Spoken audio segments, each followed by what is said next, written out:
American long-range Tomahawk missiles for Ukraine in a meeting scheduled on Friday. Now, Zelenskyy has planned to visit U.S. ahead of this meeting. President Trump has grown more hostile towards Russia, showing mounting frustrations with Russian President Vladimir Putin while expressing sympathy for Ukraine.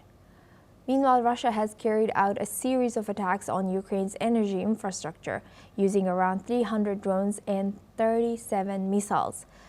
President Zelenskyy has said that the Russians use every single day to strike our energy infrastructure. The Ukrainian Air Forces has stated that Russian barrage has compromised 300 drones and 37 missiles, adding 283 drones and 5 missiles that were also downed. Now, Russia's FSB Director Alexander Borotnikov has stated that Russia's federal security has the information that British intelligence services, in conjunction with Ukraine, are preparing acts of sabotage in the Truck Stream gas pipeline. Now, for this discussion, we are joined by Glenn Grant. He's a former advisor to Defense Minister of Ukraine, joins us live from Riga. Thank you very much, Glenn, for joining us again. Good to see you. Yeah, thank you. Thank you. Thank you. Glenn, what more can you tell us about this news and the situation with President Zelenskyy meeting, possible meeting with President Trump? Well, I think there's going to be a meeting, so I think it's more than possible. Zelenskyy is going there to try and get Tomahawk missiles. And this is going to be quite a challenge for Trump, because he is going to be briefed by the Pentagon that there aren't many spare missiles. That's the first thing. And secondly, that Ukraine can only fire missiles from land-based, because they haven't got any aircraft or naval ships that could actually fire them. Remembering, Tomahawk is primarily a naval-based missile, so it comes out of ships and submarines. So there are land launchers, but some of them are still under development with companies. Some are actually now coming into the Marines, but of course they are part of the American system, so they're not going to want to give those up in a hurry.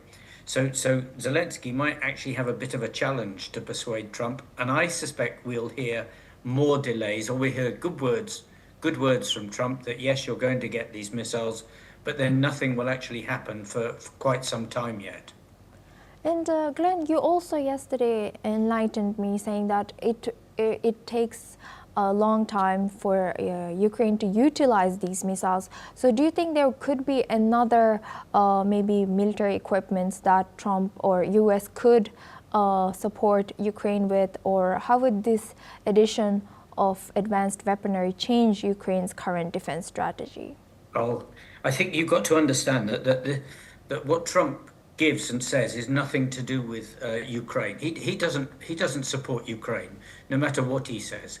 This is all about making money for him and his friends. So if there are any other things that are being suggested, it will be so that the European countries send money to America to buy that equipment from America. And at the moment, there's nothing spare on the table that the Americans can buy. Everything has now got to be made and made new.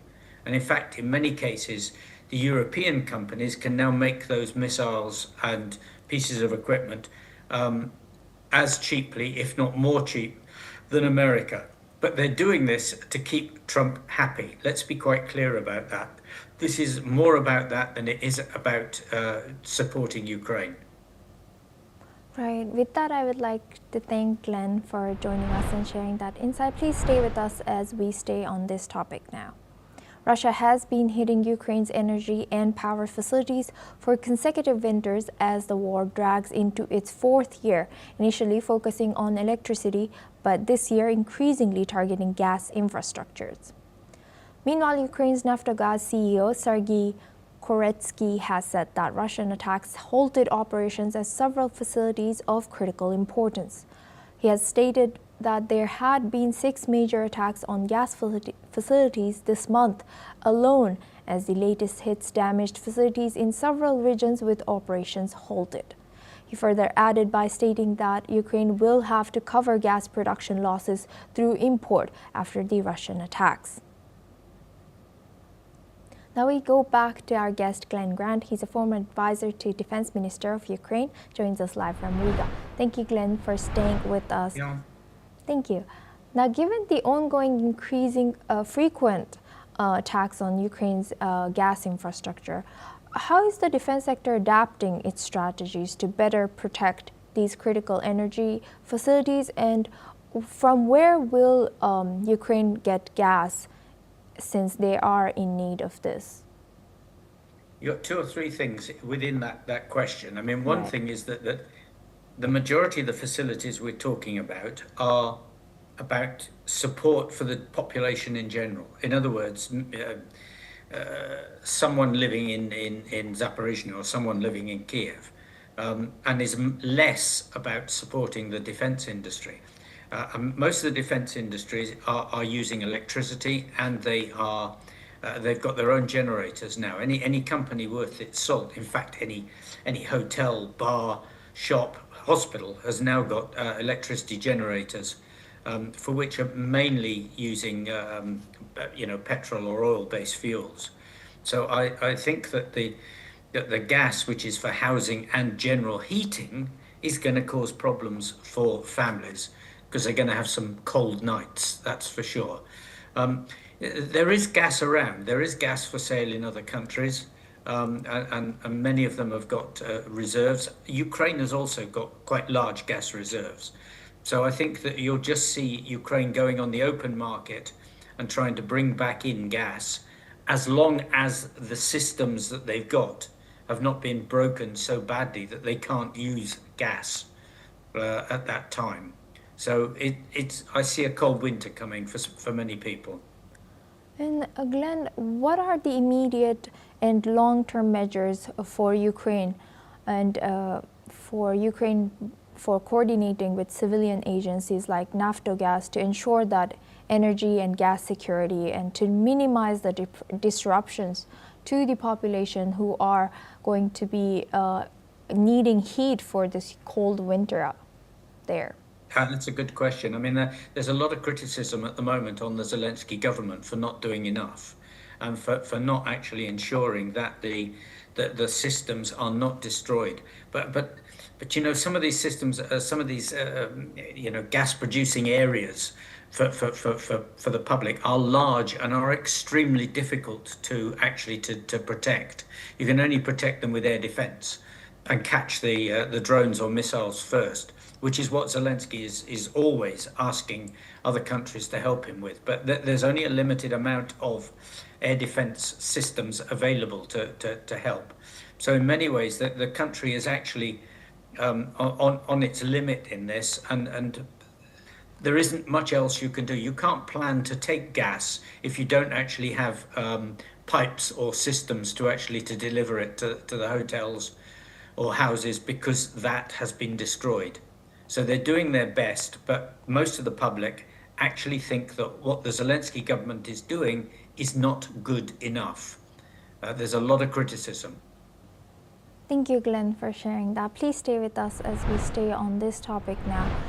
Now, German Chancellor Friedrich Merz has said that he will call for the European Union to use Russian assets frozen in the West to provide a 140 billion euro loan to Ukraine to finance its war effort at the upcoming EU summit.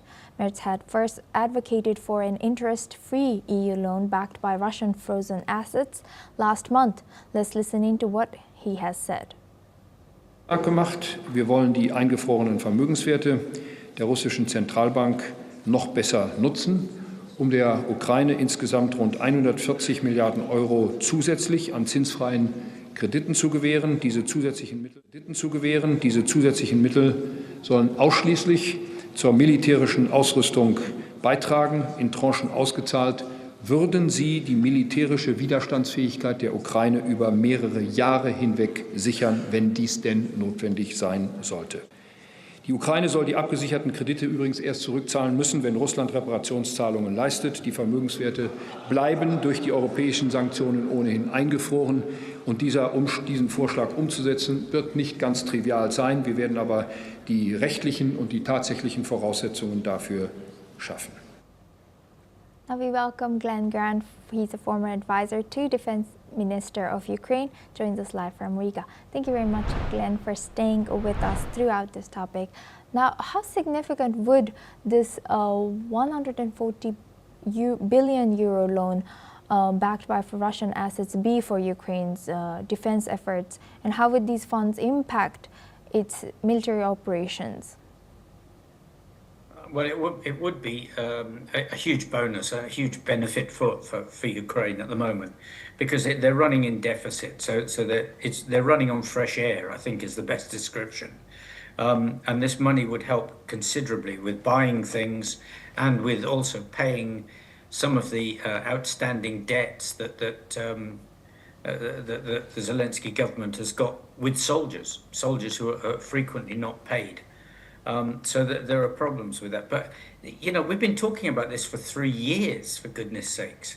And it just shows that I'm sorry, but the weakness of the EU, that they haven't managed to actually to persuade some of the countries that are being difficult about this money, like Hungary, Belgium, for example, that they actually need to do something sensible with the money rather than just letting it sit there. And actually, whilst it's sitting there, losing value. People still seem to be worried about Russia in this context, and that is, I'm sorry, but is foolish.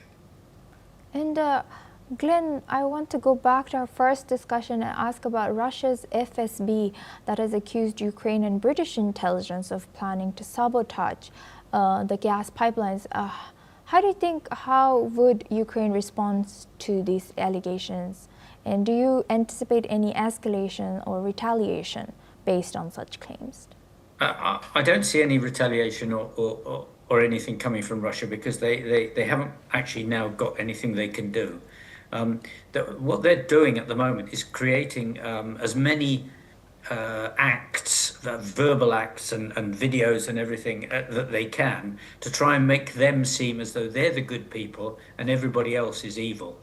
It's not going to go anywhere. And to be honest, I could say that if you know, UK was actually trying to sabotage anything in Russia, it would be jolly good and I'd be really happy. So would a lot of Ukrainians and people worldwide. But unfortunately, they're not. And this is just another act by Russia to try and move the agenda away from the fact that they're still doing things that they shouldn't be doing. Thank you very much, Glenn, for joining us and sharing that insight. That was Glenn Grant. He's a former